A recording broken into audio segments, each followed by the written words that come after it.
ആന്ധ്രാപ്രദേശിലെ കടിയത്തേക്കാണ് ഈ യാത്ര. ആന്ധ്രാപ്രദേശിലെ മണ്ണുത്തി എന്ന് വിശേഷിപ്പിക്കാവുന്ന ഈ നാട് നഴ്സറി കർഷകരുടെ മാത്രം നാടാണ്.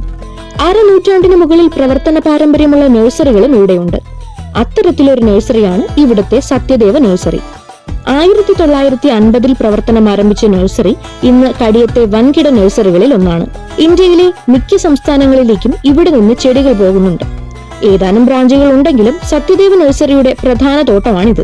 നഴ്സറിയിലേക്ക് കയറുമ്പോൾ തന്നെ വിവിധ തരത്തിലുള്ള അലങ്കാര ചെടികളുടെ ഭംഗിയും വൈവിധ്യവും ആസ്വദിക്കാൻ കഴിയും. വലിയ ഷെഡുകളിൽ അകത്തള ചെടികൾ അടുക്കും ചിട്ടയോടെയും ക്രമീകരിച്ചിരിക്കുന്നു. മികച്ച വിളവേകുന്ന തെങ്ങിൻ തോപ്പുകളിലാണ് മറ്റ് അലങ്കാര ചെടികളെല്ലാം വളരുന്നത്. അതുപോലെ പ്രത്യേക ഭംഗിയുള്ള ലില്ലി ചെടികളുടെ വിവിധ ഇനങ്ങളും ഇവിടെയുണ്ട്.